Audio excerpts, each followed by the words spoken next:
আন্তর্জাতিক অপরাধ ট্রাইব্যুনাল বিচার চাইলেন হাসিনা কামাল মামুনের। খর্বাকার মুখমণ্ডল নিয়ে খোকন চন্দ্র বর্মনের সাক্ষ্য। এবং সর্বশেষ জানাবো ট্রাইব্যুনালের দ্বিতীয় সাক্ষ্য। শেখ হাসিনা হাসপাতালে নো রিলিজ নো ট্রিটমেন্ট নির্দেশ দেন, শুনতে পান ইমরান। এতক্ষণ শুনছিলেন সংবাদ শিরোনাম, এবার বিস্তারিত।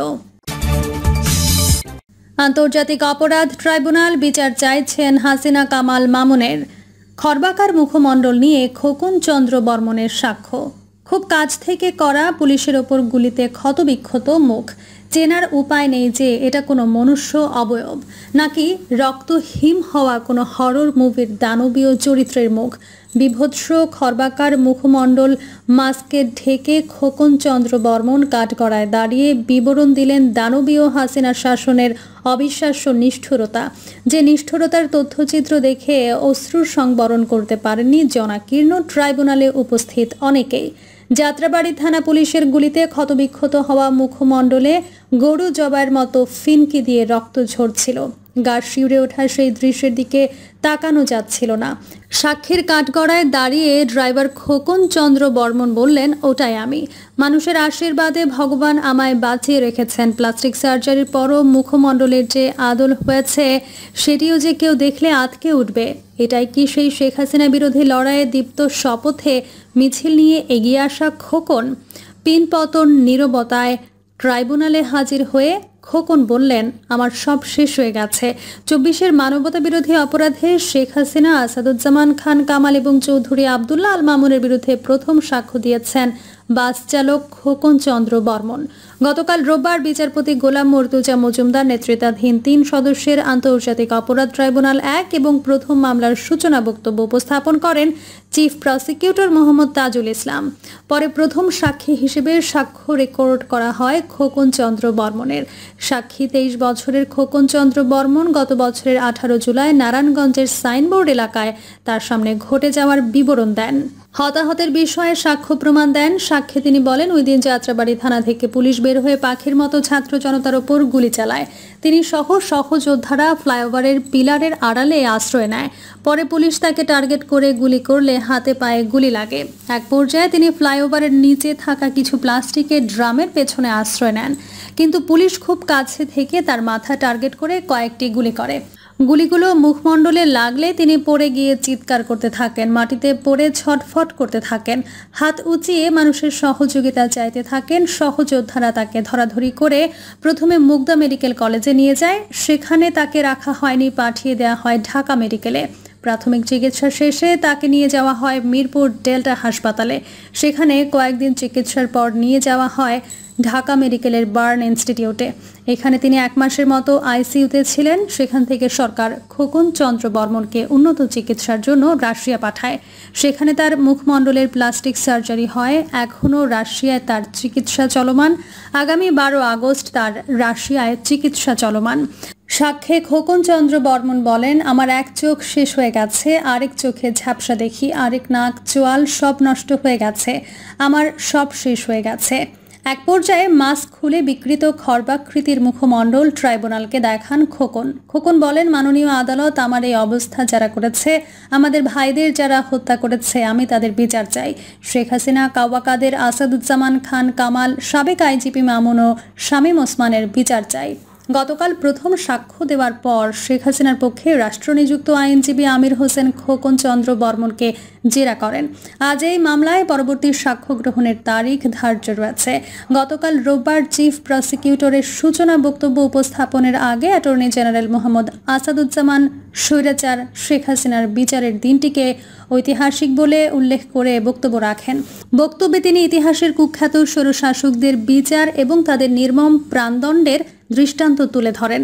গতকাল প্রথম সাক্ষ্যের দিন ট্রাইব্যুনালের চিফ প্রসিকিউটর মোহাম্মদ তাজুল ইসলামের সঙ্গে prosecutor Mizanur Rahman, Abdus Sobhan Tarafdar, prosecutor Gazi MH Tamim সহ প্রায় সকল প্রসিকিউটর উপস্থিত ছিলেন। অ্যাটর্নি জেনারেলের বক্তব্য, সূচনা বক্তব্য বিটিভি এবং বিভিন্ন সোশ্যাল মিডিয়ায় লাইভ সম্প্রচার করা হয়।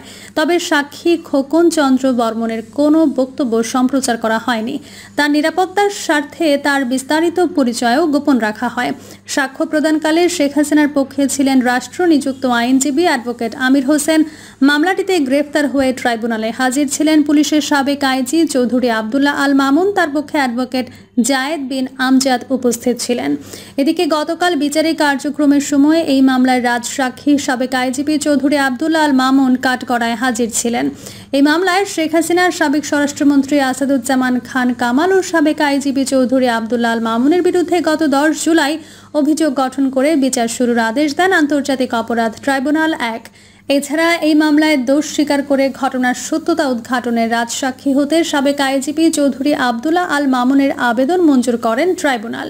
এর আগে গত 16 জুন ট্রাইব্যুনাল 1 পলাতক শেখ হাসিনা ও আসাদুজ্জামান খান কামালকে হাজির হতে একটি বাংলা এবং একটি ইংরেজি পত্রিকায় বিজ্ঞপ্তি প্রকাশের নির্দেশ দেন। পরদিন দুটি পত্রিকায় শেখ হাসিনা ও কামালকে 7 দিনের মধ্যে আত্মসমর্পণ করতে বিজ্ঞপ্তি প্রকাশিত হয়। তবে বিজ্ঞপ্তি দেওয়ার পরেও পলাতক 2 আসামি ট্রাইব্যুনালে হাজির না হয় তাদের পক্ষে রাষ্ট্র নিযুক্ত আইনজীবী দিয়ে এই মামলায় অভিযোগ গঠন বিষয়ে শুনানির দিন ধার্য করেন। সে অনুযায়ী শুনানি শেষে গত 10 জুলাই এই মামলায় অভিযোগ গঠনের আদেশ দেন ট্রাইব্যুনাল 1। জুলাই আগস্টে ছাত্র জনতার গণ অভ্যুত্থানের সংঘটিত মানবতাবিরোধী অপরাধের অভিযোগে ভারত পালিয়ে যাওয়ার শেখ হাসিনার বিরুদ্ধে গত 1 জুন আনুষ্ঠানিক অভিযোগ আমলে নেন আন্তর্জাতিক অপরাধ ট্রাইব্যুনাল 1। শেখ হাসিনার পাশাপাশি এই মামলায় অভিযুক্ত সাবেক স্বরাষ্ট্রমন্ত্রী আসাদুজ্জামান খান কামাল ও সাবেক আইজিপি চৌধুরী আবদুল্লাহ আল মামুনের বিরুদ্ধে আনুষ্ঠানিক অভিযোগে মানবতাবিরোধী অপরাধের 5টি অভিযোগ এনে অভিযোগ গঠনের আবেদন করে প্রসিকিউশন। গত বছরের 5 আগস্ট ছাত্র জনতার গণ অভ্যুত্থানের মুখে আওয়ামী লীগ সরকারের পতনের পর আন্তর্জাতিক অপরাধ ট্রাইব্যুনাল পুনর্গঠন করা হয়। পুনর্গঠিত ট্রাইব্যুনালে গণ অভ্যুত্থানের সংঘটিত মানবতাবিরোধী অপরাধের অভিযোগে প্রথম মামলাটি হয় শেখ হাসিনার বিরুদ্ধে। এই মামলা ছাড়াও শেখ হাসিনার বিরুদ্ধে ট্রাইব্যুনালে আরও 2টি মামলা রয়েছে, যার মধ্যে একটি মামলায় আওয়ামী লীগ শাসনামলের 15.5 বছরে গুম খুনের ঘটনায় তাকে আসামি করা হয়েছে। অন্য মামলাটি হয়েছে রাজধানীর মতিঝিলের শাপলা চত্বরে হেফাজতে ইসলামের সমাবেশে হত্যাকাণ্ডের ঘটনায়। গত জুলাই আগস্টে ছাত্র জনতার আন্দোলন নির্মূলে আওয়ামী লীগ সরকার তার দলীয় ক্যাডার ও সরকারের অনুগত প্রশাসন সহ আইন শৃঙ্খলা রক্ষাকারী বাহিনীর একটি অংশ গণহত্যা ও মানবতাবিরোধী অপরাধ সংঘটিত করে বলে একের পর এক অভিযোগ জমা পড়ে। জাজল্যমান এসব অপরাধের বিচার অনুষ্ঠিত হচ্ছে 2টি আন্তর্জাতিক অপরাধ ট্রাইব্যুনালে। ট্রাইব্যুনালে দ্বিতীয় সাক্ষ্য। শেখ হাসিনা হাসপাতালে নো রিলিজ নো ট্রিটমেন্ট নির্দেশ দেন, শুনতে পান ইমরান। জুলাই গণ অভ্যুত্থানের সময়ের সংঘটিত মানবতাবিরোধী অপরাধের একটি মামলায় আসামি ক্ষমতাচ্যুত প্রধানমন্ত্রী শেখ হাসিনার সাবেক স্বরাষ্ট্রমন্ত্রী আসাদুজ্জামান খান কামাল এবং পুলিশের সাবেক মহাপরিদর্শক চৌধুরী আবদুল্লাহ আল মামুনের বিরুদ্ধে জবানবন্দি দিয়েছেন শিক্ষার্থী আবদুল্লাহ আল ইমরান। আজ সোমবার আন্তর্জাতিক অপরাধ ট্রাইব্যুনাল 1 মামলার দ্বিতীয় সাক্ষী হিসেবে জবানবন্দি দিলেন আবদুল্লাহ আল ইমরান। জবানবন্দিতে তিনি বলেন, রাজধানীর আগারগাঁওয়ে জাতীয় অর্থোপেডিক হাসপাতাল ও পুনর্বাসন প্রতিষ্ঠান পরিদর্শনে গিয়ে Sheikh Hasina no release no treatment নির্দেশ দিয়েছিলেন। আল ইমরান এই নির্দেশ শুনেছেন বলে জানান। জবানবন্দিতে শিক্ষার্থী আবদুল্লাহ আল ইমরান বলেন, গত বছরের 19 জুলাই রাজধানীর বিজয়নগর পানির ট্যাঙ্ক এলাকায় তিনি গুলিবিদ্ধ হন। তার বাঁ হাঁটুর নিচে গুলি লাগে।